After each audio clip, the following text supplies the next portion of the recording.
Hello, and welcome to another episode of ChargersCast. I'm your host, Kirk Brewer, and we are a podcast by fans for fans. This week, I am not flying solo. I am joined by a friend of the podcast, Brennan Isham from Chargers District. Glad to have Brandon with us this week. He was a birthday boy yesterday, so happy birthday to you, my friend. Sorry, we don't have Andrew with us, but again, the holidays messing with everybody's schedules. So hopefully next week we will get kind of back on track and have the holy triumvirate of ChargersCast here. So, but in the meantime, you guys got Brennan and myself, and Brennan might be recovering maybe slightly from a little birthday New Year's Eve hangover, but he's going to rough it out. Yeah. So let's get to it, Brennan, man. We got some good stuff to talk about, buddy. We are going to talk about the Week 17 game, road game in Foxborough against the New England Patriots. And then we are going to talk about the upcoming game this Sunday. That was a Saturday game. And we're going to talk about the upcoming Week 18 game this Sunday in Las Vegas against our hated rivals, the Las Vegas Raiders. So we're kind of here. You know, when Harbaugh got hired and then, you know, the hype started and then training camp and then preseason and the season started, we're finally kind of like we're at that spot that I was anxious to get to, right? Which is we're at the last week or two of the season. Who is this team? Is Harbaugh going to have gotten us over the hump and get us in the playoffs? Dude, we're here, okay? We're heading into Week 18. We've clinched a playoff spot. We didn't win the division, but did we? That was kind of a pipe dream. I hoped we could. I thought we could, but the reality was odds are pretty high. Casey would probably pull it out again this season, but we'd probably be able to get a wild card. And here we sit. So it's pretty awesome. We had a pretty good butt whipping that we put on the Patriots, 40-7. And I'll just say it right now. It should have been 40-0. And you and I really haven't talked about this game yet, Brendan, but I'm pretty sure you would agree. That one touchdown they got, you know, kind of in the later part of the second quarter, that was a hope and a prayer. Yeah. They knew they had an offside. I think it was Bosa who jumped. Somebody jumped. Bud, okay. And, you know, so they knew they had a free play. He threw up a prayer. I don't know if our DBs actually stopped playing on the play, but it almost felt like they did. He caught the damn ball and rolled into the end zone for a touchdown. And that was the only sniffing of points they got the whole game. This could have easily been 40-0. It was by far our most complete game of the season, like not even close, by far. It was interesting because we got the opening kickoff. They won the coin toss. They deferred. We get the opening kickoff. We have a penalty. Actually, we had two penalties on that opening kickoff. One was a hold. One was a block in the back. Didn't matter which one you took. It was half the distance to the goal. And we start the game like on our own 8 freaking yard line. But thank goodness, unlike previously, we didn't go 3 and out. We actually got a first down, gained a few yards. Was it like 15 yards, 18 yards, something like that? But we didn't get the second first down, and we had to punt. But at least we got a little bit of yardage, and we were able to turn around and flip the field again instead of punting from deep and then getting really good field position. But other than that, dude, we scored. After that, we scored on every possession with the exception of one. We scored. You have not heard this all season. We scored on every possession except 2. That opening one and then one more. Otherwise, we scored every time. So our offense was super efficient. First half, punt, touchdown, field goal, touchdown, field goal. Second half, touchdown, field goal, touchdown, punt, field goal. Very, very good showing by our offense. It was the Patriots, but they're still an NFL team. Our O-line did their freaking job. They actually blocked really well, and we'll get into that. So just to kind of sum up, we had 428 yards to their 181 total yards. Time of possession, 40 and a half minutes for the Chargers. That doesn't happen very often where you double up on the opponent. 40 and a half minute time of possession to the Chargers, 19 and a half minute time of possession to the Patriots. Man, what do you got to say about that game, my friend? Yep, yeah, that's what we've been hoping for all season, I right? got some H2O. By the way, cheers. Yeah, I don't know if you have a little hair of the dog that bit you last night. Yeah. This is, like I told you earlier before we started the podcast, this is the first time I'm ever going to say we played a legit 4 quarters of football. We were able to execute in each quarter and not let off the gas. I know it's the Patriots, but that shows you what we can do in 4 quarters of football. It was a good old butt whipping. I thought it was very, very entertaining for us Charger fans because it felt like they were always scoring, and it was overall really good game. Both sides executed the way they should have, and this could have been a trap game for us. It almost was with the Bills and the Patriots. They made it close, so it could have been a trap game, but I think the guys really seemed like they wanted to make a statement, get in playoffs, and show them it's a different Chargers team compared to last year. So it was really good. I think they executed really well.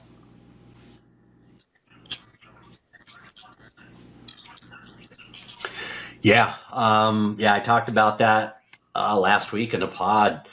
Easily could have been a trap game. Plus, it's an East Coast game, which West Coast going east, those are harder games. The statistics show it. West Coast teams going to the East Coast do not fare nearly as well as East Coast teams going west. So they had that, and then it's an early game on top of it.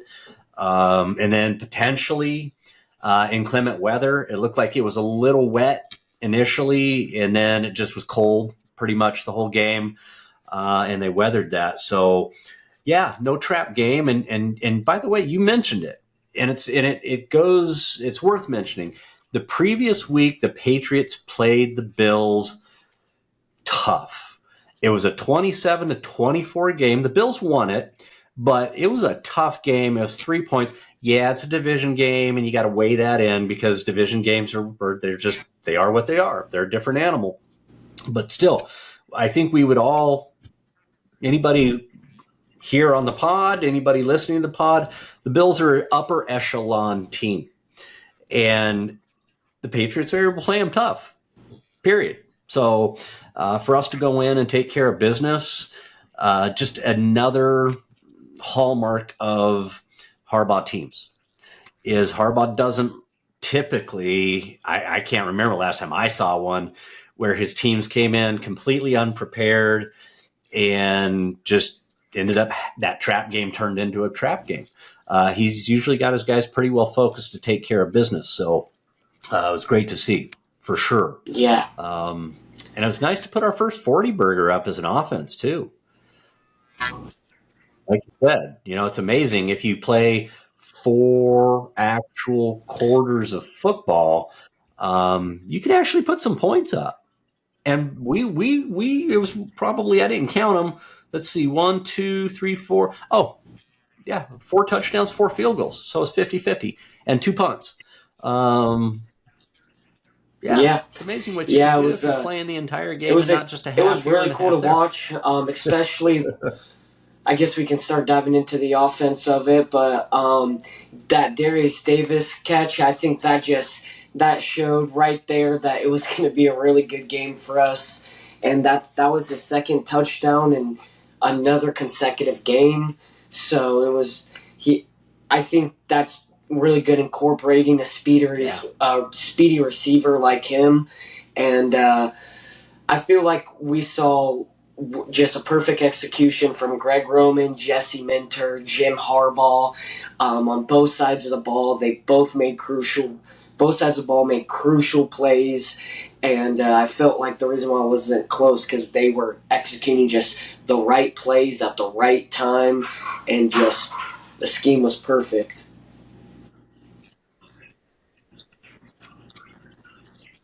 Yeah. That Darius, I believe that was the first touchdown of the game, right? So that led off scoring. That was a beautiful catch. Justin put a little mustard on that because he was late getting to Darius. So if he put air under it, Darius might have run out of the end zone. So he had to kind of put it on a line to him and get it there quick. And the slow-mo of that catch, because as soon as I saw it, I'm like, oh, that was a catch. But it was so fast. They show the slow-mo of it.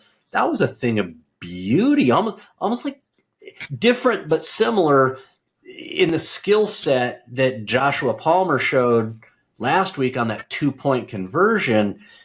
I mean, he laid out. He grabbed both ends of the ball, pulled it in, put his arm under it, and then hit the ground and roll. It was a thing of beauty. We should include Darius in our passing game more. He has proven he's capable. So, and he does have the burn. Yeah. So, and don't always use them on jet sweeps, by the way. I hate jet sweeps. Those are maybe 50-50 at best at succeeding, but put him out on the routes, that touchdown last week, Justin's throw on that touchdown to Darius last week was absolutely insane. So yeah, I mean, it's not like besides Ladd McConkey, we've got wide receivers that are just balling out. Yep. So yeah, I agree. Why not include he also Darius? could have had another touchdown, that beautiful kick return touchdown, but got called back again with blocking the back and holding. Yeah. That was the one that had the 2 penalties. It wasn't the opening kickoff. I knew there was one special teams where they had 2 penalties. Yeah, I mean, I know we're not on the Darius's defense yet, but quick little note, that touchdown we were talking about that they had and that field goal, both those plays got ruined from Jasir Taylor. So that guy needs to step it up. He's already hasn't been showing too much, and then he makes 2 crucial. He gives them a touchdown, and he takes away a touchdown from us. So he needs to figure it out soon. I know we're talking on the offense, but he made some crucial plays because it could have been 47-7, or it could have been 47-0 if he didn't make both of those plays happen. So I mean.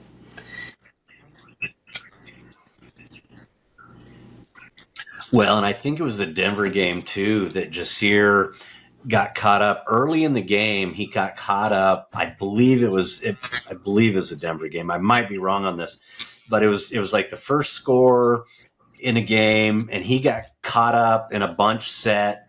He tried to go through it instead of around it, and the receiver smoked him. It was Tampa Bay.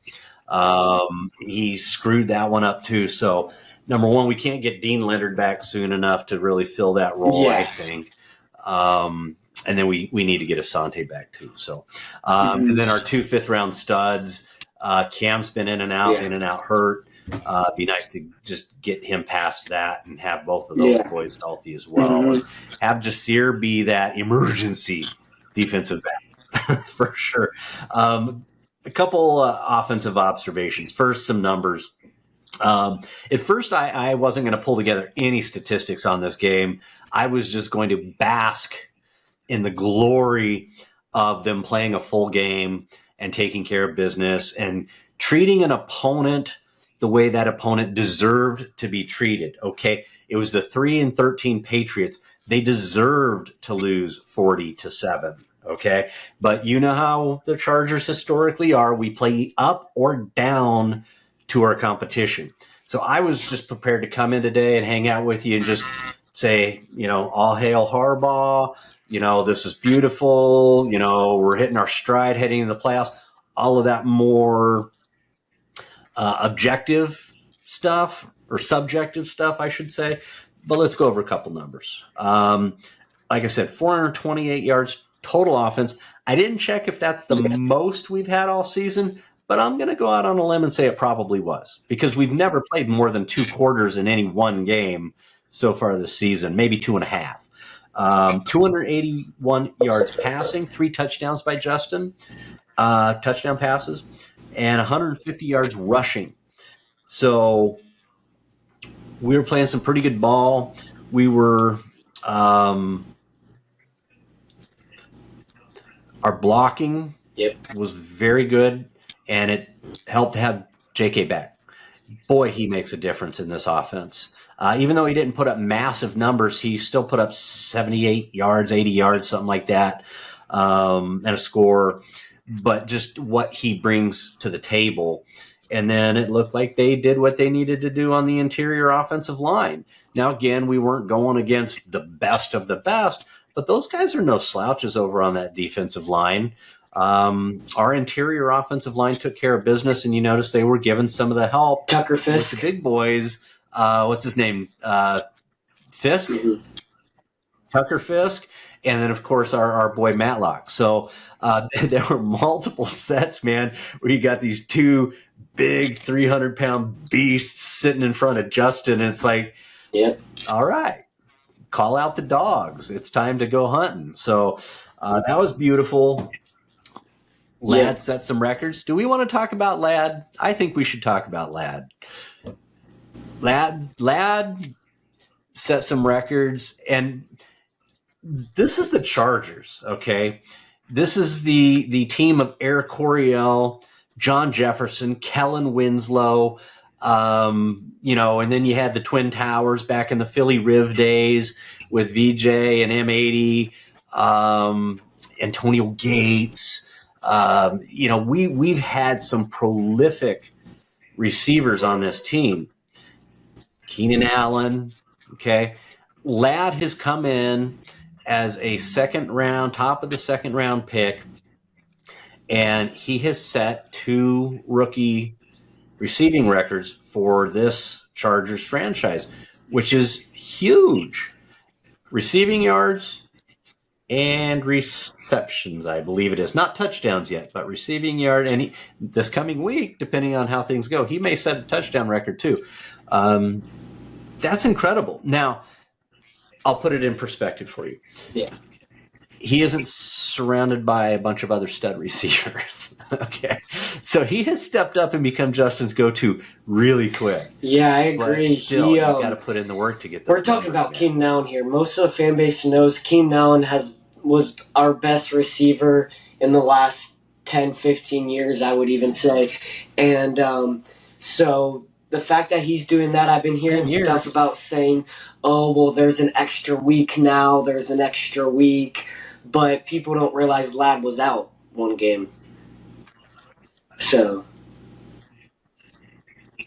yeah. Well, not only that, he's done it in 16 exactly. games. And, so he hasn't and both had that of extra those, game yet. I like he said after the game, pretty much breaking down his touchdown, and he's like, yeah, a lot of people, know me as a little shifty route runner to get a quick little smart routes, but that touchdown, he just went right up the middle and goes, oh, I can run too. And he just burned him down the middle, and he made, I think his name was Jonathan Jones. He exposed him that game because he was on it. That first touchdown was even beautiful with a absolute rocket by Herbert, and then that catch. He's just super reliable receiver, and people have to realize he's not no stature of like a DK Metcalf or a Justin Jefferson. He's like he's an inside slot guy, so he's not one of those guys that you would really expect to be our leading receiver because he's not big compared to a lot of these receivers, but he's being really reliable, and you can tell he's Justin's number one guy. Justin trusts him on any throw, so.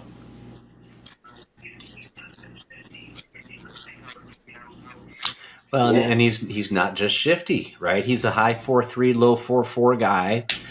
His biggest detriment would be his stature, but he's gone up. He's gotten vertical and gotten some balls this season too. So I think people don't know quite what to do with him yet, because he can get you a speed if you think he's going to just be Mr. Slot shifty guy.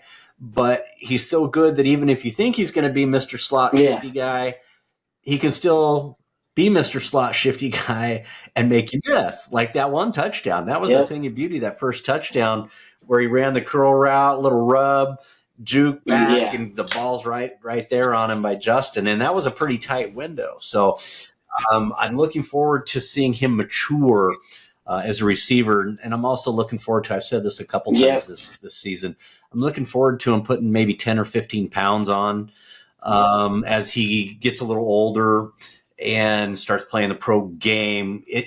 He's going to need it. He's going to need it. These DBs, a lot of them are a little bit bigger than he is, and they're landing on him and they're pouncing on him and they're abusing him. For him to get through a long NFL season, he's going to need to put on a few more pounds of muscle. But he's got the skill set to, with a quarterback like Justin, especially if we get another, let's call Ladd a 1. I mean, you don't put up 1,000 yards typically when you don't have other guys taking coverage away from you, right?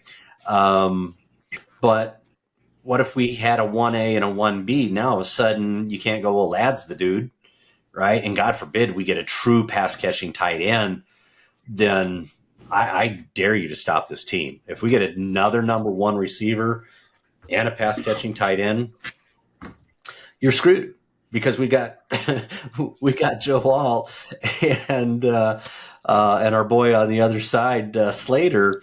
So we start shoring up that interior line.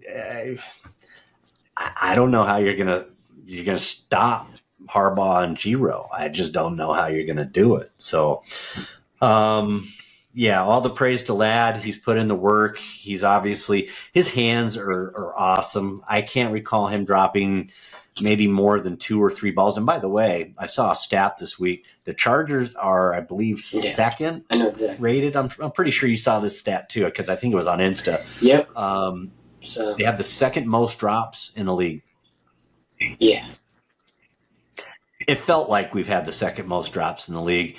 And I don't want to name names, QJ, but QJ's improved over last season, but he needs to keep. I would love to see him be uber successful. He's fast, he's big, but man, I don't know what you have to do, dude. I'm sure he's been working on the jugs machine, but he got to keep working on that jugs machine. Receiving is in his name. It's in his career. It's in his job title. You can't drop him. Yeah. Okay. And everybody's had a few drops, but I think he still had maybe more than most. And who else we had step up? Well, Dede, of course. Love seeing him step up. Disley was back. He got a couple balls. Smart got a couple balls. It was a pretty much, nice, well-rounded offensive performance, I think. I mean, really. Yeah, I saw a stat on their Instagram called 33rd Team, and we were ranked number 1 on their rankings for O-line. We didn't have 1 sack. For this week. We didn't let 1 sack on Justin, and regardless of their edges or the talent they have on the line, it's still, like you say, it's football. It's these guys can get to you at any time, and I'm sure that they can get a sack here and there, but the fact that we didn't let them, I commend the O-line, because that shows if you don't let any sacks and have pretty much zero pressure, then Justin is going to do some good things with that ball. Yeah. Oh, heck yeah. In our interior line, it doesn't take much to have 1 letdown, 1 miscommunication, and then, Justin's getting sacked accidentally, right? So these boys stepped up. And by the way, guess who wasn't in the line this week in the lineup? Was it Jamar Slater for Trey Pipkins? And guess who was? And he killed it. Yes, it was. Yeah, now he didn't play every snap. They brought in that other dude. I always forget his name because he's not a household name for us Chargers fans yet, because we just brought him in on the practice squad and then elevated him a couple times this season. But he rotated in to that right guard spot. Yeah. And it felt like night and day. So, I'm just going to go out on a limb, and it's nothing personal, because I think Pipkins is a great dude from the day he came into the league. Suppose he's crazy smart, like education wise, just a really bright guy. But if he's that bright, he probably realizes he should be a backup but not a starter. That's all I'm going to say. No matter how bad you want it, look at Joe Alt, dude. I mean, Joe Alt has come in and he's just a stud, and he had to change sides of the ball. And so either you got it or you don't. That's like saying, well, Easton Stick, if I just keep putting in the work, I can be Justin Herbert. Yeah, probably no. No. And so, Pipkins has had a great career in the NFL so far. I'm talking monetarily wise. He's gotten a second contract.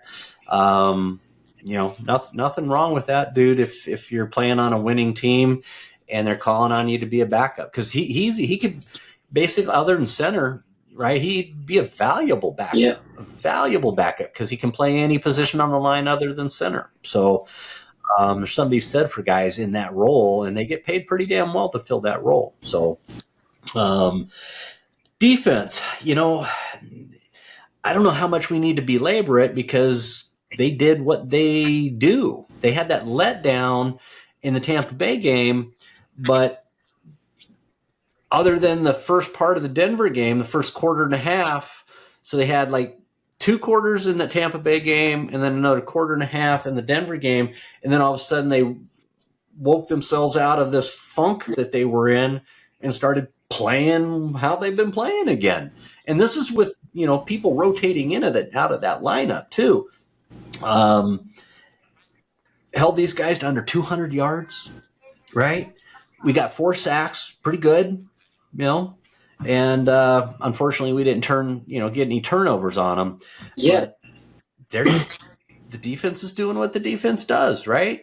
Is bend but don't break, and punts and field goals, not touchdowns. Now, in this case, lots of punts, no field goals for the opposing team, and then that one, it's just like a garbage touchdown we let them get on that one. That should be annoying for every player on that defense. We let them get that. They should really be pissed that they didn't shut these guys out. But it was a good showing by our defense. Once again, Derwin was balling. Still was balling. Joey and Khalil had a little Drake May sandwich. Yeah, it's crazy what it's pretty good. Our showing. Defense can do when you put Derwin right on the line as well. He's probably in the discussion as one of the best safeties in the league that can rush, and he gets to them fast. And one of the sacks, I think was really smart of him, because it was going to be a hip drop, and they probably would have called it. So the way he tackled him was able to prevent that from a hip drop, because how they were explaining it is if his legs go up, that's not a hip drop, and he pretty much just flung him to the floor. So I think that was very, yeah. So if he didn't do that and his legs stayed down, that could have been just a costly penalty, but I feel like he realized that. He has really good ball IQ, and Staley ruined him for a little bit, but now he's looking like vintage Derwin again.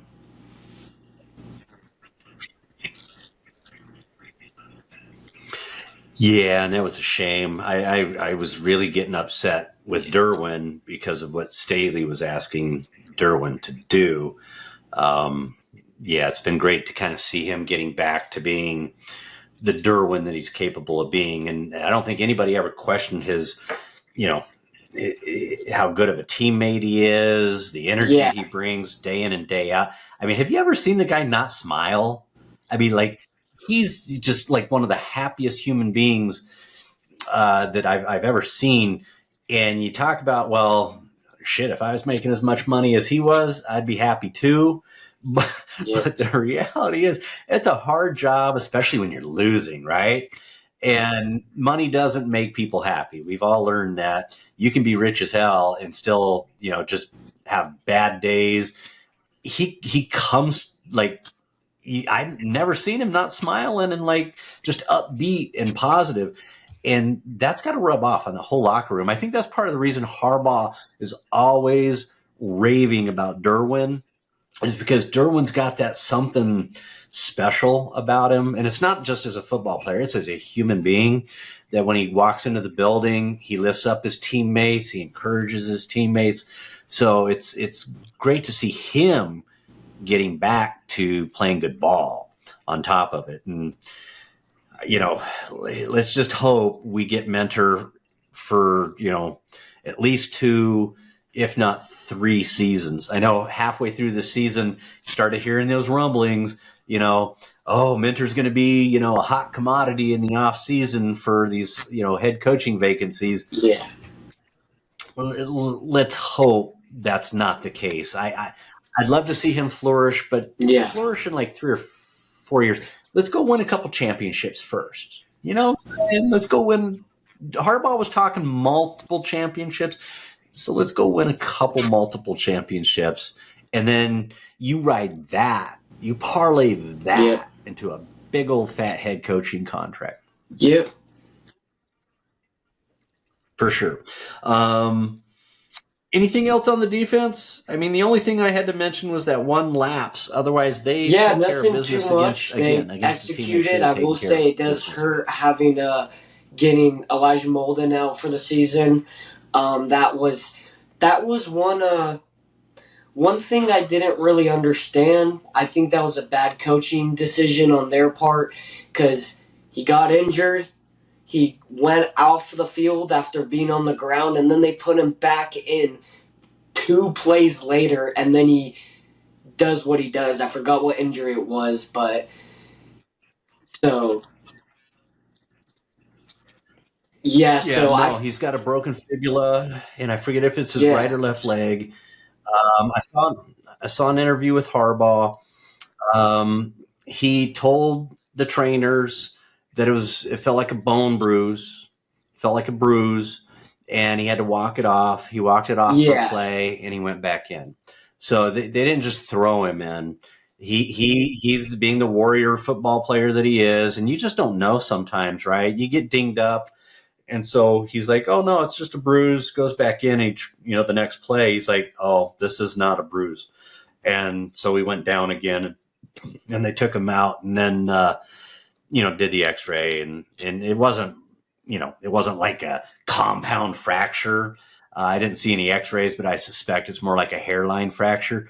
But you can't plant and pivot and jump and, all that stuff on that. So he's done. Now, I think we probably only signed him for this season, right? We brought him in late as a free agent. I would love to see us keep him. He's a baller. He's really contributed to the team, and you got to have that kind of depth. I'm hearing rumors that we're going to be opening up the 21-day practice window on our boy Alohi, which the timing on that could not be any better. Even though we just signed that free agent rookie, what's his name, Reggie. Eddie Jackson. I'm bad with these new guys who come in. Yeah. We just signed him. He's a good player too. Yeah. Eddie Jackson. I want to say Reggie Jackson. Eddie Jackson. And I believe he got some reps this week actually in this game. So, and he should be reasonably familiar with the system. They're bringing in guys who are high caliber, so he can pick up some reps, but we're supposed to be getting Alohi back. If not this week, hopefully, fingers crossed. Yeah, it's going to be week pretty good to get him back. And one thing I did want to mention, I don't know if I'm pretty sure I didn't mention this in a podcast before, but another update on Simi with going on injuries, and this has to do with getting people back from IR. So apparently, we used our last. You only get a certain amount of IR bringing people back from IR, and we used our last one on JK. However, you get 2 extra ones when you get to playoffs.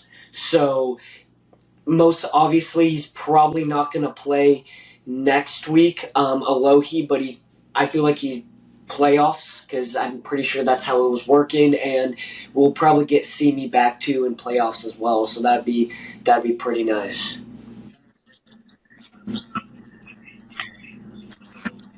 Yeah, I've been hearing about potentially Simi's window opening up, and then based on some of the feedback you'd given us in a pod or two ago, in some kind of direct interaction with Simi through his IG account or X account, you were like, "Oh, hey, it's maybe a little worse than we think, and he might not come back this season." So that would be cool if we can get him back and add him to the mix. He was contributing. He was definitely contributing on offense that first, half of the season, first third of the season. So can't have enough weapons, right? Like Harbaugh says. Let's go ahead and roll into week 18 against the Raiders. This is going to be an interesting week. We've clinched a spot. We're guaranteed we're going to make the playoffs. I think there's an outside chance we could drop to the 7th seed. A lot of things would have to happen, but right now it looks like as a minimum, we're pretty well locked into the 6th seed, and we have an opportunity to bump up to the 5th seed. And what that means, the way it sits today, is that's the difference between playing Houston in a dome, if we are the 5th seed, versus going on the road to Baltimore and playing Baltimore in Baltimore, where it could be horrible weather. And what I would characterize this season is maybe a better team than Houston. Last season, maybe not, but this season, Houston's not the same team this season as they were last season. So it's going to be interesting because, the Bengals took down Denver this week, which is cool because it gave us some breathing room between us and Denver, which is nice. They're now, 9-7. We're 10-6. And that also gave the Bengals hope. Okay, that was important. Gave the Bengals that extra little bit of hope that they might be able to squeak into that 7th seed if all the other things fall right. So they play the Steelers on Saturday. And so, yes, I know we're talking about week 18 and our game against the Raiders, but all of this is important preface to that. And that is, do we have something to play for or not in week 18? Okay. And so the Bengals have hope, which means they're going to come to play on Saturday. They play the Steelers on Saturday. So they're going to come to play. They have every intention of wanting to win that game. Whereas if they had lost last week to the Donkeys, their season was they were over. Okay. They were out. And so they've got motivation to go kick the Steelers' ass, not to mention it's a division rival, right? So it's like, they're double motivated to want to kick those guys. And so they would love to do nothing more than knock them down a seed, if not more. And so we're going to know heading into our game, we're going to know, do we have an opportunity to move up to that 5th seed or not? If the Steelers win, no, we're good. And Harbaugh will probably rest Justin, Derwin, and a couple Ladd, because I understand Ladd just had a toe yesterday in practice, and so he didn't practice today. And so just rest some guys up. Maybe JK, rest him up for sure. And so if the Bengals win, we have major reasons to want to get to, not just to get to 11 wins, but to get that 5th seed. And so this is going to be an interesting week for us to talk about because we don't know which way it's going to go.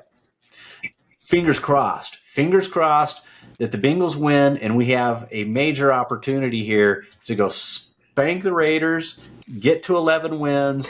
Yeah, it would be that would be pretty nice because, like you just said, it'd be out of the 3 teams that we could play as of right now, which is Baltimore, the Bills, the Bills and the Texans. It'd probably be more Buffalo. The best is going to be the Texans because they're the most beatable team out of those 3.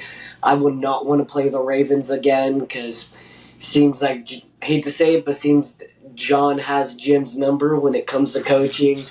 And so far he does. I don't know. I think if they since he does lose and we have nothing to play for, I say sit most of our guys that are even contributing.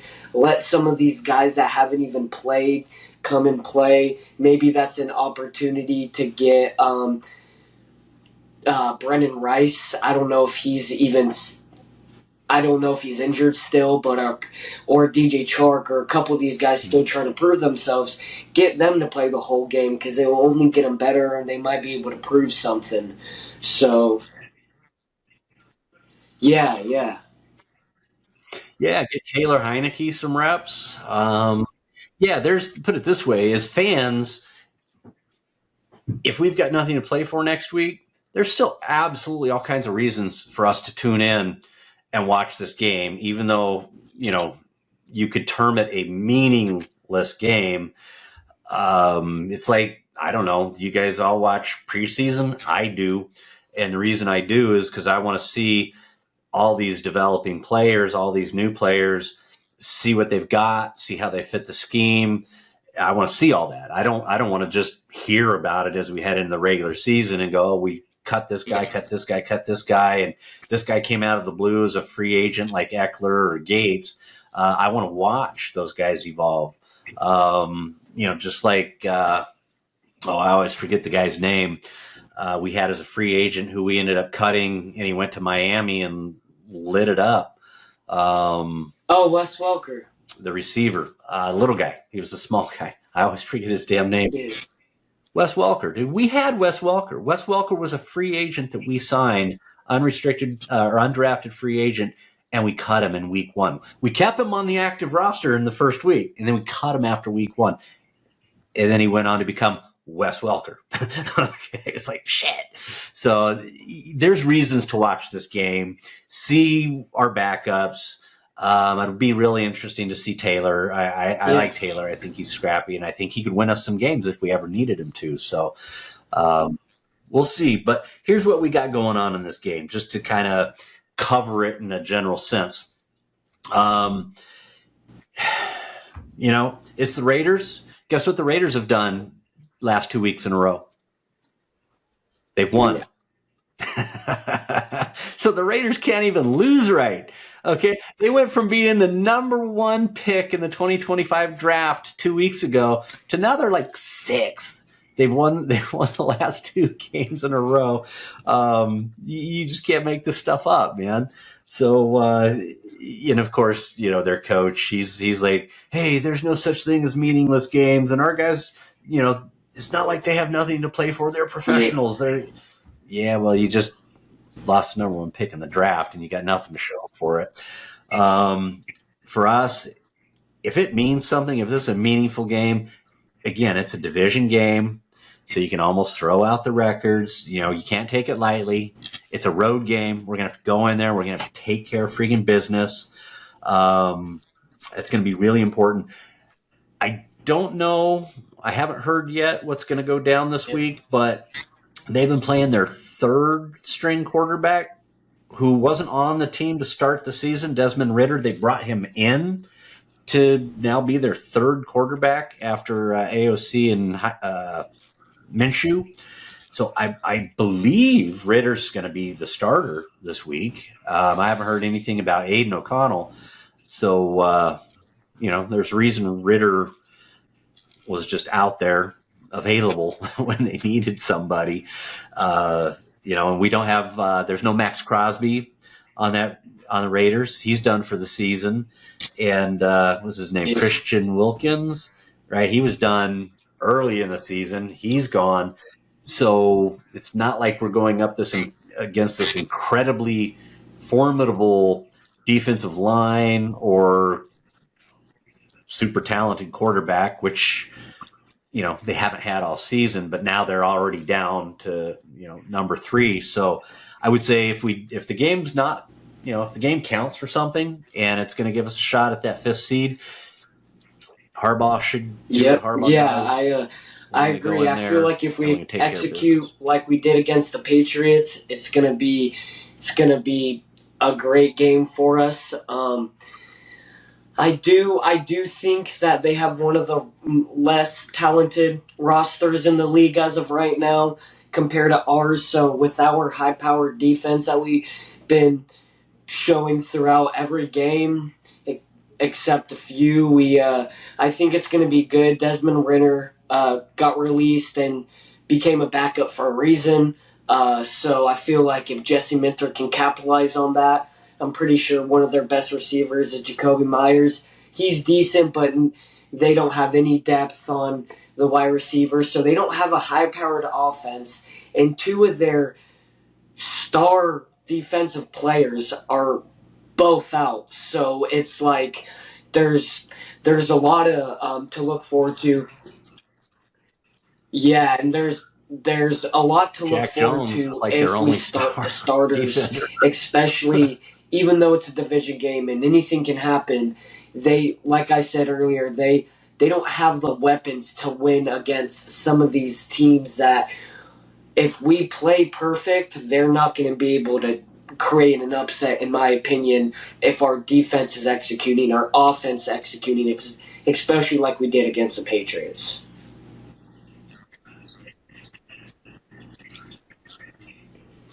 Yeah, and that's an interesting perspective. I think this will be interesting to see, and obviously I'm rooting for us to have an opportunity at the fifth seed because I think it really gives us a chance to advance in the playoffs. And fingers crossed, get a third shot at the Chiefs. I really would love to see our team get a third shot at the Chiefs. I hope we get a shot. And then I hope it comes out the way I think is a high probability that it could turn out.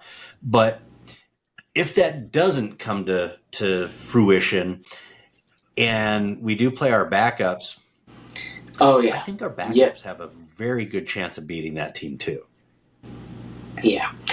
Yep. So I think our backups could handle. I mean, I feel like there's not too much to break down because the first game and now especially with how broken they are right now, and I hate to say it, but some of them are probably just not motivated to play, no matter what Antonio Pierce says.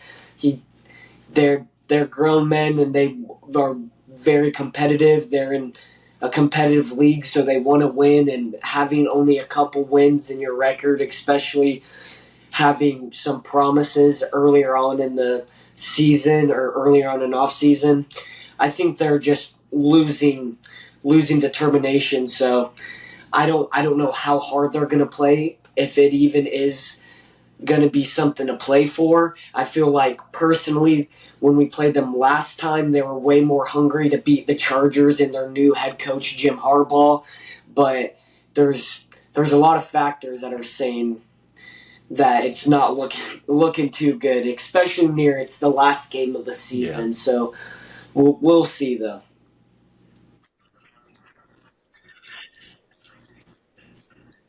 Well, the one comment I would make there, and I don't think we want to necessarily or need to beat this one too much. It's gonna evolve, and we won't know until Saturday evening what that what it's going to look like. What we're going to put on the field to go against them.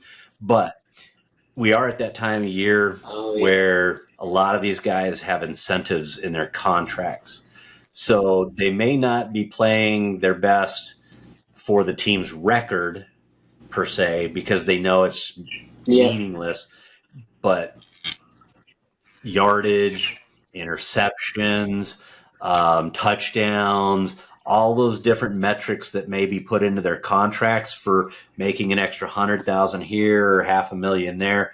There's going to be a few guys who have a few of those who are like, okay, I need to get another pass defense, or whatever. So there may be individuals who are motivated, but that doesn't make for a cohesive team effort to beat a superior team. So we should handle these guys regardless of whether the game's meaningful or meaningless for us. Because I guarantee you, we put our backups out, those guys are going to be hungry to prove that we deserve to be the backups on this talented team and not cast away in the off season. So I think our guys will be pretty motivated. Mm-hmm. Not to mention is if, a guy goes down, next man up mentality. So let's go ahead and roll into the roster. We already talked as far as health goes. Really, our only new major injury is Elijah Molden. That's a tough one. I mean, he's a Charger. I don't know if I can characterize it any better. It's like when Jim Harbaugh calls a player a football player, right? It's like the highest compliment. He's a Charger. He's come in. And, his dad played for the Chargers. So I think there was just a natural, he grew up as a Chargers fan when he was a kid, right? Just kind of like Justin. Yeah. But his dad actually played for the Chargers. So he's a Charger, and so he fit right in. He's a gamer. He's got skills. He can play. So that's a bummer, but I'm very optimistic that what he's put on tape, Ortiz and Harbaugh are going to look at, and Jesse Mentor, of course. And he's got a high chance, if he wants to remain a Charger, probably a high chance that they will bring him back, hopefully on a multi-year deal. But, sorry to see him go down. Disley, he was back this week. It was awesome to see him back. He got a couple grabs. You can't downplay the importance of his role on this team, blocking primarily, but he's probably had his best receiving season in his entire career this year with us. So it's nice to have him back. And oh my God, was it nice to have JK back? Oh my goodness. JK's a lock to come back next season. I would be absolutely shocked if they don't pay him. They're not paying him 10, 12 million a year. But they're going to pay him. How can you not? He's got a little Derwin in him. Have you ever seen the guy not smile? He is always optimistic and upbeat, right? He's a role model. So, and he's actually he's a special runner. So good to see him back on the field, and it made a difference this week. Gus Edwards is down.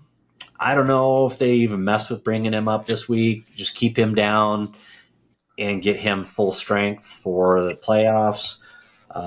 We talked about Alohi already. They should be opening his window.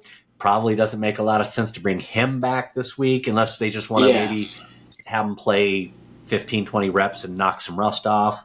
And then, Brennan, tell me that you've got some news on Asante. Dude, what is going on? I don't know if I've ever experienced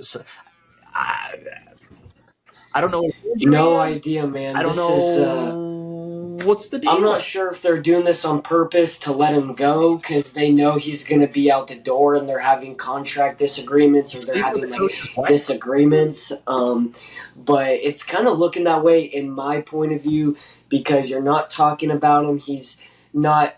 You can see a lot of the IR guys or the guys that are out for the season, they're still on our social media team still interacting with them. They're still talking about him. And it seems like he's literally just dropped off the planet Earth. No one's talking about him. We get no updates, and a lot of our Charger reporters are really good and really on it, and no one's talking to Popper. Yeah, Popper. And long story short, I have no idea. Just going back to the fact that I'm not sure if they are just doing that on purpose because it seems like he's not even doing anything to want to be a Charger. I'm not sure if this is injury and then they are going to re-sign him or if they're having disagreements, but it seems weird because he's literally dropped off this the face of this earth. So.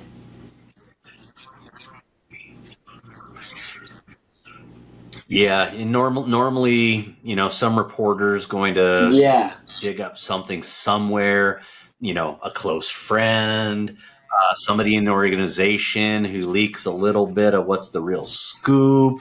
You're going to know something, and we don't know crap.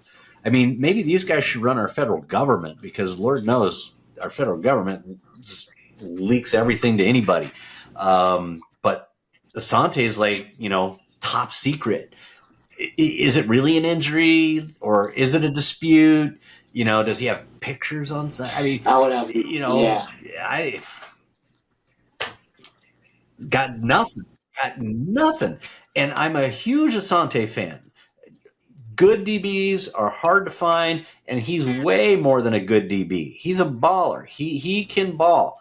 And so it's weird. It's just weird. I want to see him remain a Charger. That's the only thing I can say to kind of end that discussion is I want to see him remain a Charger. So hopefully all of this mystery is just really no big issue. Yeah. Maybe there's a particular injury and they're just really keeping it down low. Don't know. But I just hope it's nothing where there's animosity between the organization, the coaches, and the player. That would really suck because he seems like a good dude. He doesn't seem like he's a me kind of guy. Those guys aren't going to last long. I can tell you right now. In this organization, the me guys aren't going to last in this organization. They're going to let them guys walk and go play for another team. But team players, they're absolutely welcome. And Asante's always seemed like a team player. So, anything else? No, I think that's as far pretty as much personnel or injuries that we didn't cover. Yeah. Okay. Well, yeah, it'd be nice for us to get healthy rolling into the playoffs, especially because, our bye was so early this season. We got a little mini bye here between the, was it the the Denver game that got flexed to Thursday. And then this last game, we got a 10-day stretch.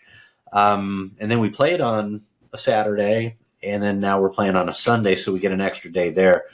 So that's cool, but typically there's no bye in between week 18 and a wild card weekend. So any rest we can get, fingers crossed we don't get any rest this week with, we get a chance at that 5th seed. So AFC West Standings, the Chiefs are 15-1. Bunch of smoke and mirrors, hocus pocus, and referee assists with a little black magic mojo in there somewhere. Somebody's got a voodoo doll or something somewhere, but this is the ugliest 15-1 team I think I've ever seen ever. Ever. These guys are susceptible once they get into the playoffs, and they're lucky they get the bye, by the way, because they can be knocked off at any time, I think. And so one less week that they have to play is to their advantage. They're only going to have to play 2 games to get the Super Bowl. Anything can happen, but 15-1, I don't look at that team and go, oh, that's a 15-1 team. Chargers 10-6, all hail Harbaugh. He's gotten us into the playoffs. It's pretty awesome. We're currently sitting with the 6th seed. We are clinched. We're for sure in. Can't be less than the 7th seed. We're currently sitting at the 6th seed. And the 5th seed is in play if the Steelers lose to the Bengals on Saturday. The Donkeys, they lost to the Bengals this past week, and they're now 9-7. So we got a little separation with those guys. They're still sitting in the 7th seed. If they win this week, they're in. And guess who they're playing this week? They're playing the Chiefs. And the Chiefs have already clinched the number 1 seed. So the Chiefs are going to be playing a lot of backups. You're not going to see Patrick Mahomes. You're probably not going to see Kelsey. Probably pull Pacheco since he was hurt most of the season. They're probably not going to play him. Hollywood Brown, a couple of those guys. So last time Denver played KC at full force, Denver lost on a last-minute field goal. And I think it was Denver who was kicking the field goal and got blocked, if I'm not mistaken. So Denver could have won that damn game if they just made the field goal. So Denver's got a really good chance of beating the Chiefs and clinching that final playoff spot. So and they have the practice squad. When they're in. They are case, the Chiefs practice squad QB is most likely playing, so it's not their second or third string. They're pulling up their practice squad QB and trying to see what he can do and play him. So that I heard there's a big possibility. I heard this. They could have a different. I'm not no Chiefs insider, but I did hear. I'm not sure if it was JPA or some other Instagram. Right. They were talking about pulling up their practice squad QB and playing him. So. Interesting. Well, either way, I could see him pulling that player up because if they're going to not even dress Mahomes, then they need a backup quarterback active. But, I just assumed they were going to play Carson Wentz. He's not getting the reps. And just in case Mahomes did go down, it'd be good to actually get Wentz the reps in this offense. And then the Raiders, like I said, those knuckleheads, they've won their last two games, so now they're 4-12. Yeah. Not much to say there. They're 4-12, and they gave up an opportunity at the number one overall pick in the 2025 draft. So the big question is Antonio Pierce even going to be there next season? At this point, I would flip a coin. For me, it's probably 50-50 whether he survives or not. Seen plenty of coaches fired after one season. And that record, it's definitely justified if they choose to fire him. We'll see. All right, it's that time of the pod, buddy. Yep. It's literally that time of the pod. We're right at an hour. So last week's predictions. I watched most of it. You and Andrew couldn't make it, so I was flying solo. Okay. Well, if you got to the end, you saw my prediction. I predicted the Chargers were going to pull it off 27-13. I thought our defense was, going to get back on track and stay at that kind of 13 points or less. And I figured our offense being our offense, we'd at least get 2.5 quarters out of them, and they could put up 27 points. Well, they proved me wrong. Our defense played better, and our offense played better. And so I was right, but I wasn't close at all at 40-7. So this week, Brandon, is going to be tough because how do you predict this game not knowing if it's backups or starters? So I'm going to tell you right now, I lean towards starters, but I hedged a little bit. I'm in between. So I went ahead. I'm going to say we're going to win the game, and we're going to win at 28. For me, I had no idea either.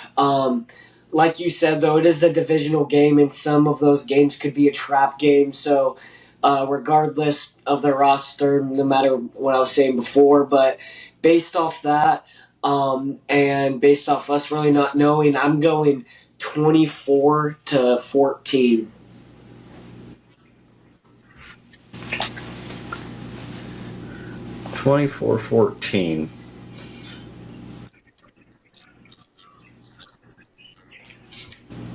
I could definitely see that.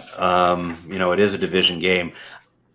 I'm kind of leaning towards them not being motivated, even though it's a divisional game, and whether it's our backups or our starters, we'll get out to a lead, and then we'll just kind of coast. Mm-hmm. So Taylor's very capable as a quarterback. If Justin's not in there, he's exceptionally capable, depending on what weapons we leave him to play with, which I suspect just short of Ladd, they probably wouldn't pull any of the other guys. So he'd have QJ and Palmer and Chark and Disley and those guys. So this is going to be an interesting weekend.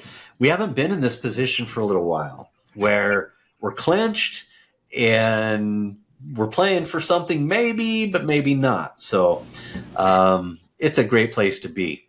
It's a great place to be. I think it's all good. I think it's feeling good that we're going back to the playoffs, and let's try to get Justin Herbert a playoff win, man.